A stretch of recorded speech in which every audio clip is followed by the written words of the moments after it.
when John Siegenthaler was hospitalized for 2 weeks because he got hit over the head with a lead pipe. So we were relieving those people in case they wanted to come back to Nashville.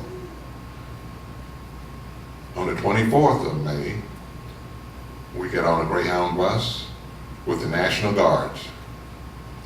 Our first stop was to have been Selma, Alabama, but they said there were 3,000 Klansmen in Selma, Alabama waiting for us. So we bypassed Selma. On Highway 82, which runs from Montgomery all the way over to Jackson, Mississippi, two-lane highway again. There was no rest stop for over 150, almost 200 miles from Montgomery to Jackson, Mississippi. But when we arrived in Jackson at the Greyhound bus terminal, I got off the bus. Behind my seat partner was John Lewis, Congressman John Lewis, the one that just had a sit-in a few weeks ago.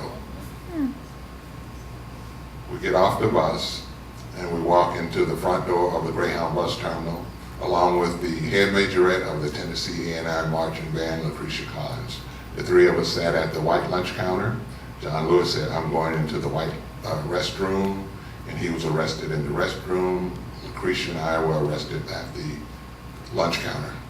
On the way out the front door, there's a camera.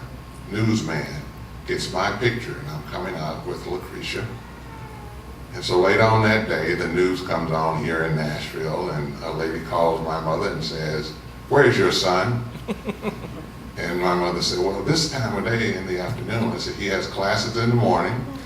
He works in the office. He's helping with the Freedom Rides in the afternoon, and he has band rehearsal tonight. So he's over on Jefferson Street helping with the Freedom Rides." "No, honey. I just saw your son being arrested in Jackson, Mississippi." I was with the first 27 to go from Montgomery to Jackson, and they would always move that 27 first. We filled the city jail, then they moved us to the county jail because we knew that every 4 days there would be a group coming out of Nashville. Tennessee State and Nashville had more Freedom Riders than any school or any state. They moved us to the county jail. We filled the county jail. Again, it's segregated. Late in the evenings, we would get up to the window and sing a couple of songs, and then the girls, the white girls would sing a couple, and the colored girls would sing a couple, and the white guys would sing a couple. And what that was saying, "We're okay over here. Don't worry about us. Everything's okay." We filled those two jails, and then they took the 27 to the county jail in Raymond, Mississippi. And if some of you are old enough to remember the movie Cool Hand Luke and what it looked like with that movie with Newman when he was in prison, that's the way it was. It was, I guess these were the older trustees. The one good thing about it was the food, because they did their own gardening. Otherwise, in the city and county jail, it was beans and cornbread, and that was it. And some grits.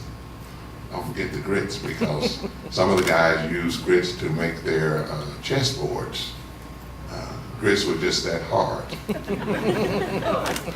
After we filled the jails, and then the Attorney General and the governor said, "We need to move these people someplace where they're all together." That's when they moved us to the maximum security unit at Parchman Penitentiary.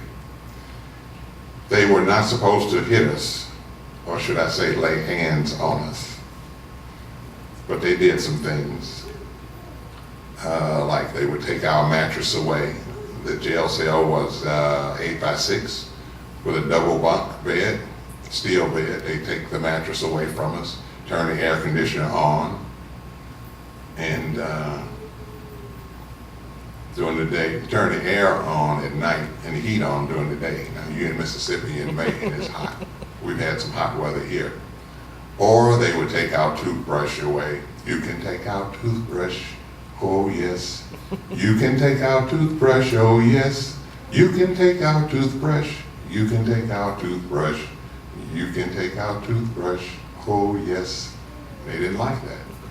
And we would sing and sing every day and every night. We had any number of ministers who were freedom riders, so we had Bible study. We even had church on Sunday. And we would sing and keep the guards up all night. How can you sing the songs of Zion in a strange place? But we would sing. And every time they would take something away, we would sing about it. Ain't gonna let no mattress turn me around, turn me around, turn me around. Ain't gonna let no mattress turn me around. I'm gonna keep on a-walking, keep on a-talking, marching up to freedom land. They took our mattresses away 2 times. The second time you saw Freddie Leonard on the screen. He wanted to keep his mattress. So the guard couldn't take the mattress away from him, so they used one of the trustees. Little short guy they called Pee Wee, and if you've seen anybody in prison, you know that they're built. The guard said, Pee Wee, get that mattress away from him. And that was Freddie Leonard, the one that you saw talking about core, and said, as your mother would say, if you start something, finish it. He was the one that didn't want to give up his mattress. And so he held on to the mattress, and Pee Wee was crying because he knew that if he didn't get that mattress away from Freddie, that the guard was going to beat him. And finally he pulled Freddie out into the hallway, and Freddie's got this mattress and he's holding on to it. And so Pee Wee started hitting him in the face, beating him in the face. And Pee Wee is crying at the same time because he doesn't want to do this. And Freddie looks up at him and says, I'm going to tell you the same thing your mother would tell you. It's going to hurt you worse than it hurts me. And the only way they got that mattress away was they put a wrist shackle on it, and he had to let go. They also did one thing. They put stool softener in the food. We didn't know it. Turned on the heat during the day, turned off all the water within that jail cell,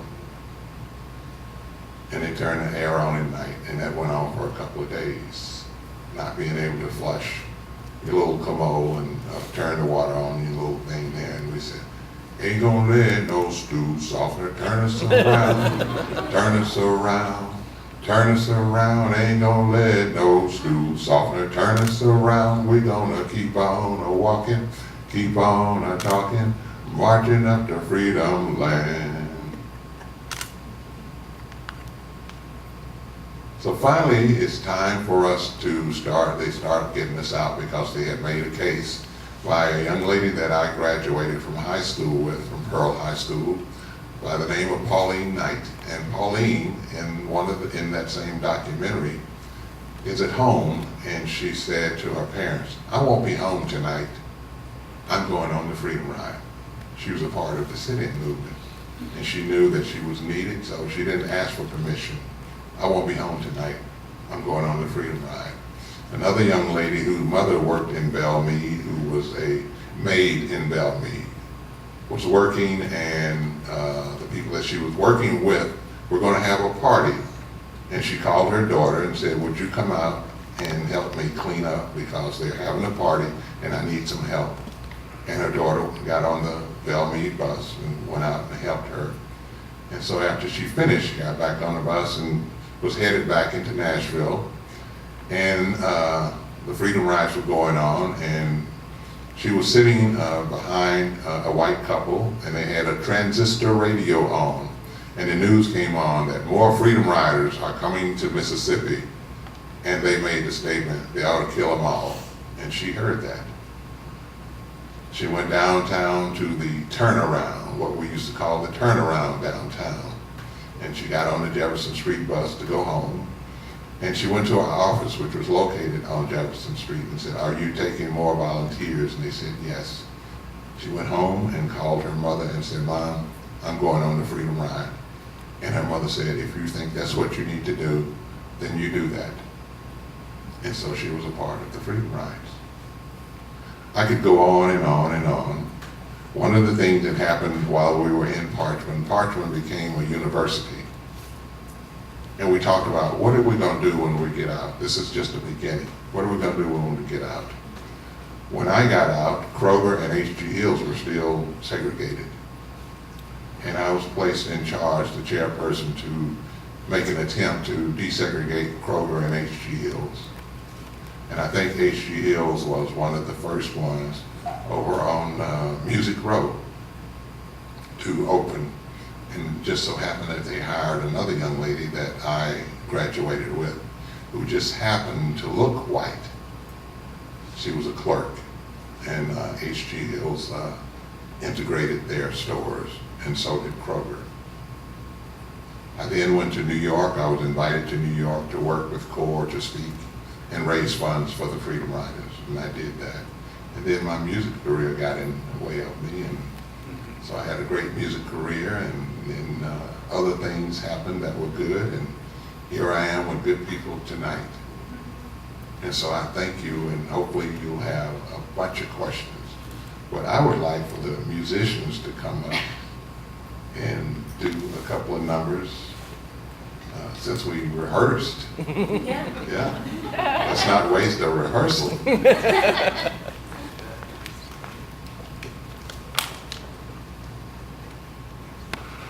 Well, Dr. Patton, did you want to take questions first, or do you want to sing first? What are you in the mood for? Well, let's do questions. All right. I'll tell you what, why don't I relinquish this spot to you, and I'll go down on the floor. Okay. Okay. The only reason I'm sitting down is not because I'm old. I have a habit of locking my knees.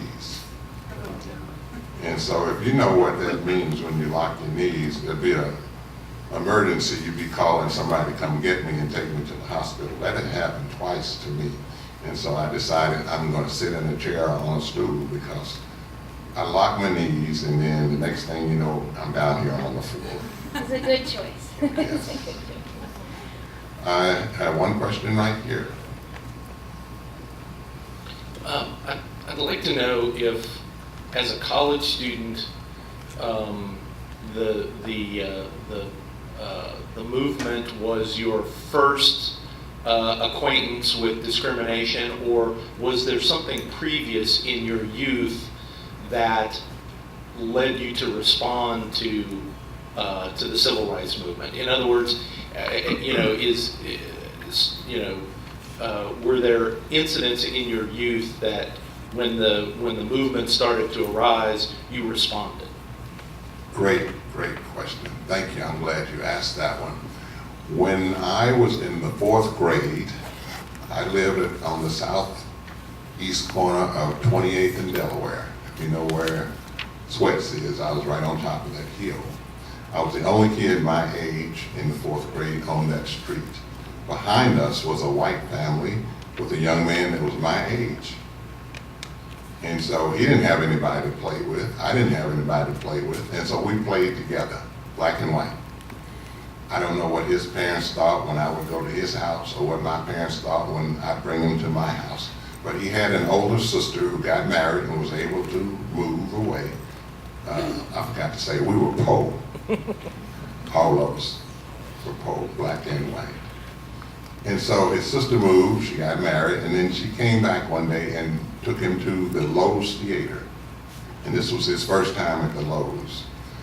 And he came back and he was all excited about what the movie theater looked like on the outside, with the lights flashing and all the things on the inside. And to the young people, our movie theaters, the Lowe's, the Tennessean, the Paramount, were like concert halls. I think it was the Paramount where the organ used to come up out of the floor.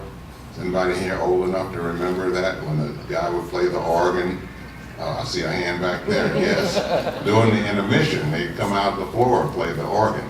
Well, he told me about all of this, and so he said, ask your mom to take you to the Lowe's Theater. So I asked her. And so as we were coming down 6th Avenue, getting ready to cross Church Street, she let my hand go because the traffic was clear. And I was going to go right into that front door. And she grabbed me by the hand and said, we can't go in that way. And I said, but my friend said, and I stopped right there. because I knew that if I had went on and said, my friend said we can go in the front door and we can do this and we can do that and I should see this and that, I knew that she was going to take time out right then and there. I didn't get any laughs because I didn't get it. See, nowadays you sent to your room or you stand in a corner. But my mom was going to take the belt off and take time out to give me a couple of them because she said we couldn't go in that way. Well, I never forgot that. It was like, I always like to say that was like planting a bud. And years later, that bud bloomed when I became a part of the civil rights movement. And my mother told me, she said, I knew that you would be a part of the student movement because you never forgot what happened when you couldn't go in the front door. Yes. Anyone else? Yes. I'm wondering, from your perspective as someone who participated in the civil rights movement, what your reaction is, what your thoughts are concerning this kind of most recent resurgence of civil injustice and, systemic racism within the police system, and what you think the most effective or the best response to that is. I think the best response is I think about the gentleman that was shot in New Orleans, and I saw his son when his mother was speaking, and the son was crying on his mother's shoulders. And then 2 days later, I saw a man speaking, which was that same 15-year-old boy. I saw a man speaking to the nation. I saw a young lady who was with her fiance in a car, and the policeman allegedly asked him for his ID, and he was going in his pocket to get his ID, and how calm she was to just simply say, sir, you asked him for his ID, and he was going in his pocket to get his ID. Those kind of things like that let me know that it's going to make a difference. Just like the movement here in Nashville when they were out at 25th and Ellingston Parkway.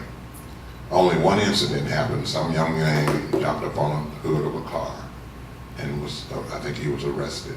But other than that, they sat there for 2 hours. I'm happy about what happens in Nashville with the movement.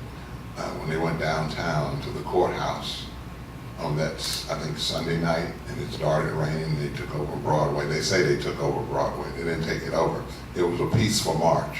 Anytime you can have peaceful marches, and you have to be careful, well, you can't keep people from marching. It would be nice to know who's in the group.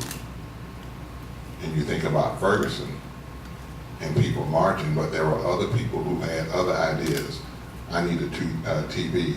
I need 4 rims. So there's a lot of looting and things like that. We don't need that in the movement. We don't need that. And when I was a part of the movement, we didn't have that. We had a silent march on April 19th. Our lead attorney's home was bombed. And we had a silent march from TSU all the way to the courthouse, which is 3.5 miles. You couldn't talk to the person next to you because all we wanted Nashville to hear were footsteps. And that was on April 19th. And that was the same day that the mayor of Nashville said, I don't think it's fair that people can go downtown and shop and not be able to eat. And so May 10th, all the stores were open. They were desegregated. Yes. Anyone else? Up front. Oh, thanks. I thought they just want to hear you sing. I like that too. In the recent events, I've heard African American parents talk about having a talk with their children, their male children particularly. And I was curious, as a white person, I've never felt any danger from police or challenge. I mean, it's not been part of it's not something I can relate to. But I was curious, growing up in a desegregated South, or segregated South, if your parents warned you of physical danger that you would face and sort of gave you the ground rules at what that version of the talk was when you were a child and a young man before you were part of the movement. We never really, I never had that talk. It was different. Everything was segregated. You knew that you had to go in a certain door. You knew what you could do and what you couldn't do. For example, when we would go downtown, my parents I couldn't try on a pair of shoes. The young ladies, African American young ladies, couldn't try on a dress. You knew that. So the girls, their parents would just, the mother would just put a dress up to them. Huh. And if it looked right, they'd buy it. They couldn't take it back once they bought it. They make the adjustments when they went home. So we were accustomed to segregation before the movement. And when the movement started here in Nashville in February, the colored community said, why are you going downtown disturbing the peace? Because that was a part of their life, being segregated. John Siegenthaler says that Nashville was worse than apartheid in South Africa, Jim Crow. And so that was just a part of life, not to be able to go in the front door, not to be able to go into Harvey's and go up on, I think, the 3rd floor of the Kittyland, and for your parents to leave you up there and for somebody to take care of you. Colored people couldn't do that.